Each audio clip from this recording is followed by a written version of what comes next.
Salam, selamat pagi saudara-saudara yang dikasihi Tuhan. Kita akan merenungkan kebenaran firman Tuhan di pagi hari ini. Sebelumnya kita berdoa.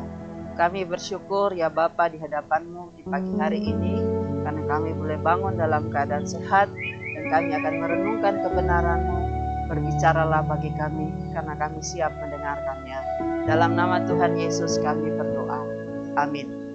Renungan kita pagi hari ini berjudul Berbahagialah orang yang suci hatinya. Terambil dari Matius pasal 5 ayat yang ke-8 yang berbunyi demikian.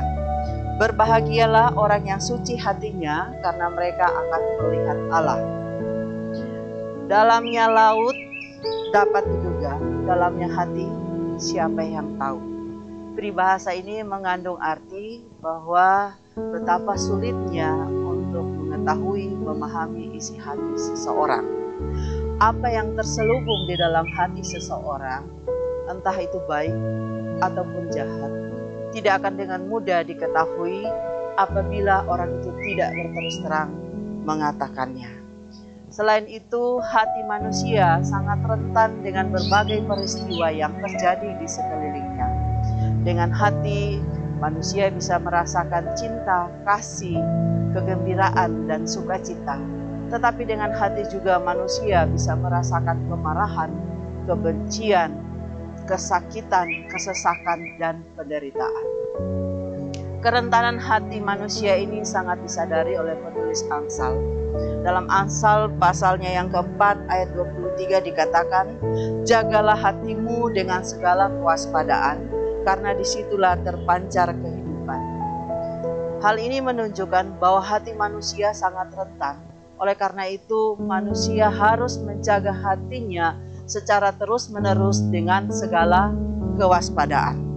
Hati adalah pusat kehidupan manusia, juga sebagai tempat dan sumber kehidupan dalam diri manusia untuk berpikir, merasa, mengambil keputusan, atau memutuskan sikap dan tindakan moralnya.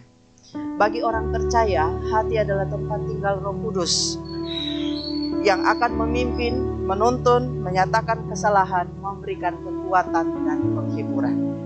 Dalam teks bacaan kita hari ini dikatakan bahwa berbahagialah orang yang suci hatinya, karena mereka akan melihat Allah.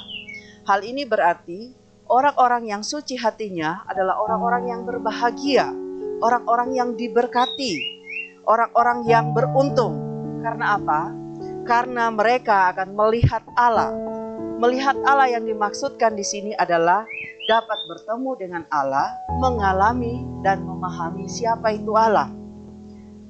Ketika kita dapat bertemu dengan Allah dan mengalami Allah di dalam hidup kita, serta mengerti tentang siapa itu Allah, sesungguhnya maka itulah kebahagiaan yang sejati.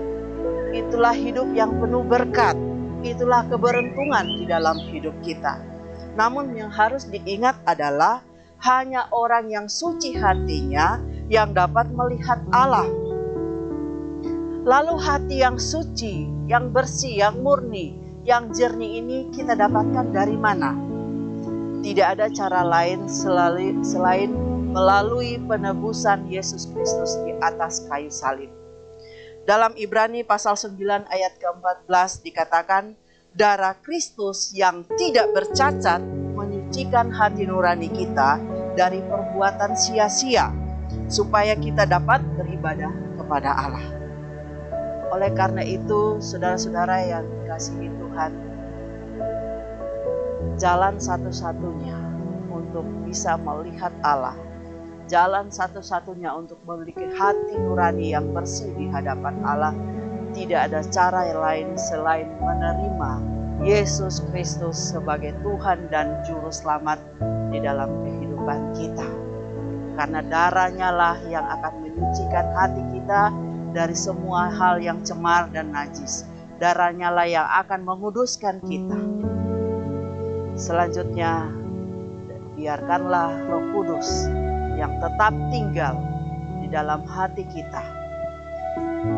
Dialah yang akan memimpin, menuntun kita, mengarahkan kita ke jalan kebenaran di dalam kehidupan kita hari lepas hari. Amin. Kita berdoa. Bapa, kami mengucap syukur di hadapan-Mu untuk kebenaran firman-Mu yang hari ini boleh kami baca dan renungkan bersama. Biarlah kebenaran ini tertanam di dalam hati kami, sehingga kebenaran ini berbuah di dalam hidup kami dan keluar dalam bentuk tindakan dari kehidupan kami hari lepas hari. Dalam nama Tuhan Yesus kami berdoa. Amin.